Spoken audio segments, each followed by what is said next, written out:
जरूरी है। विशेष पहचान ये कि बिंदु बिंदु आत्माएं तो सभी हैं। ये कोई खास बात नहीं हुई। पहचान पक्की नहीं होती है। पहचान तब पक्की हो जब पता लगे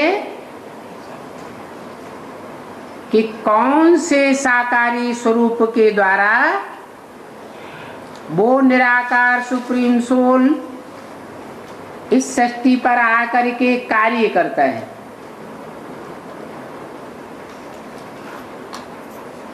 तब याद हो। नहीं तो भक्ति मार्ग में तो उस निराकार को सर्वव्यापी मान लेते हैं, और सर्वव्यापी मानने से कोई की बुद्धि एकाग्र नहीं हो सकती।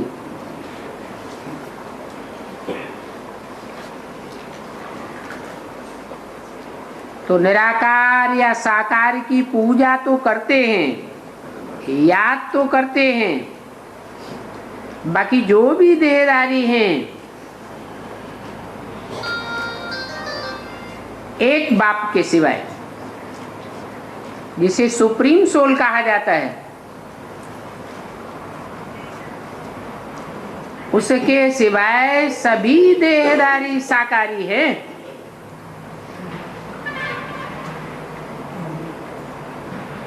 वो एक सदैव निराकारी है।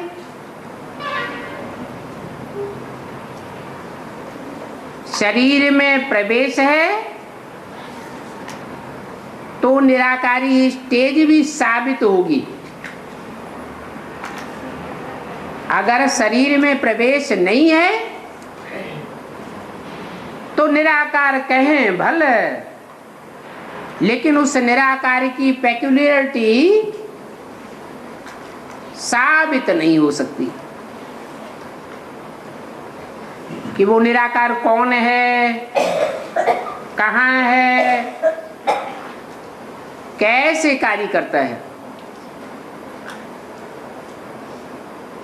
आत्माएं तो सभी पहले पहले निराकार थी। जैसे परमपिता परमात्मा निराकार, आत्माएं भी निराकार,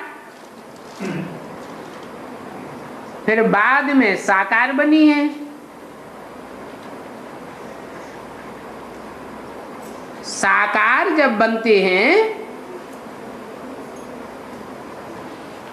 तो शरीर में प्रवेश करते हैं,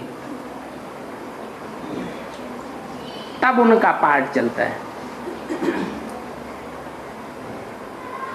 चाहे वो आत्मा सामान्य आत्माएं हो या परमपिता की आत्मा हो, सुप्रीम सोल हो, पाठ कब चलेगा? जब शरीर में प्रवेश करे।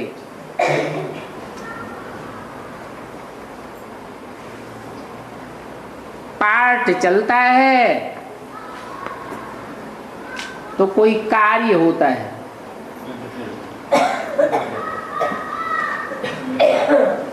कोई काम करेंगे और फिर काम के आधार पर नाम पढ़ते हैं। बाकी मूल वतन में तो आत्माओं का कोई पार्ट नहीं है। क्यों? शरीर ही नहीं, क्योंकि वहां साकार शरीर ही नहीं है, तो पार्ट भी साबित नहीं होता, कोई काम भी साबित नहीं होता, और फिर अलग अलग नाम भी साबित नहीं होता। जैसे एक्टर्स जब घर में होते हैं तो नाटक का कोई पार्ट नहीं होता है। स्टेज पर आने से पार्ट बजाते हैं। तो ये दुनिया भी एक रंगमंच है, स्टेज है, और मूल वतन आत्माओं का घर है।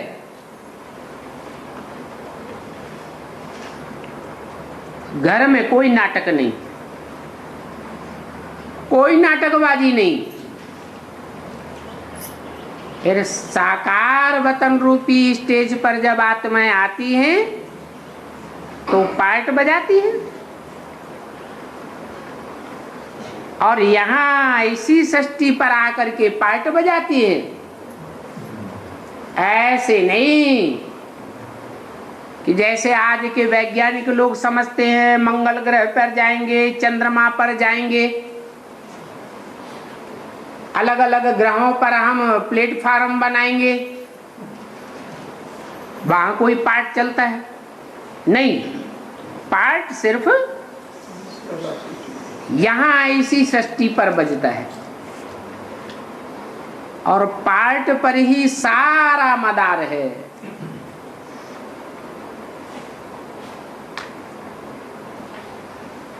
आत्माओं का जो नामाचार होता है, उस नामाचार का सारा मदार किस बात पर है? पार्ट के ऊपर।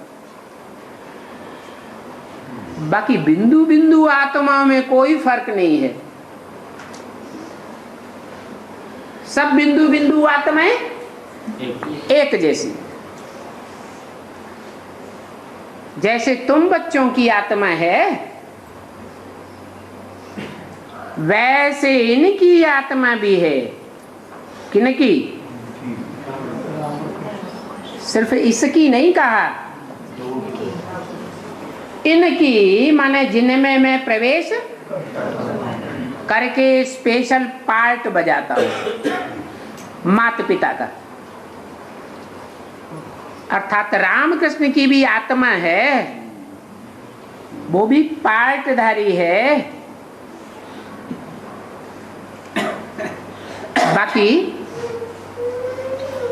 बाप परमपिता परमात्मा क्या करते हैं?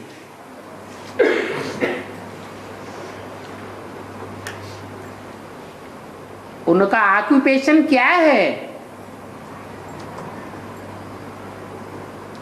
वो बात जाननी है।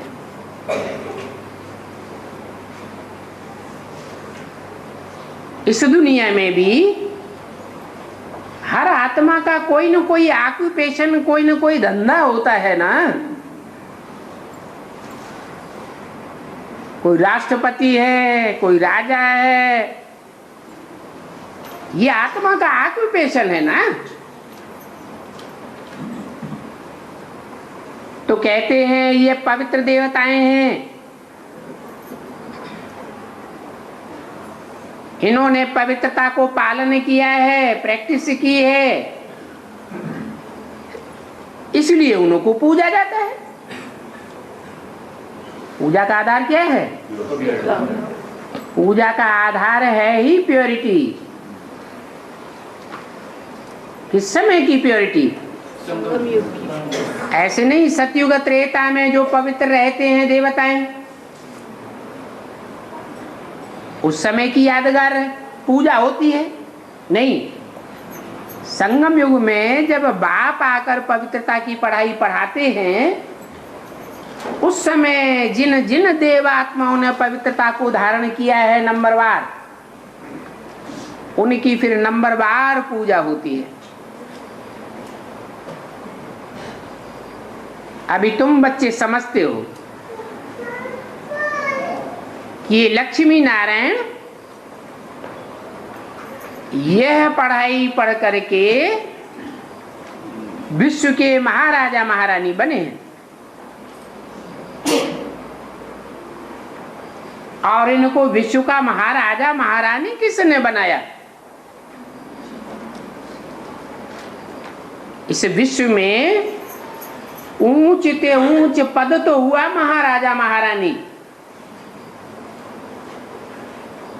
जो पहला पहला जन्म है, श्रेष्ठ ते श्रेष्ठ जन्म।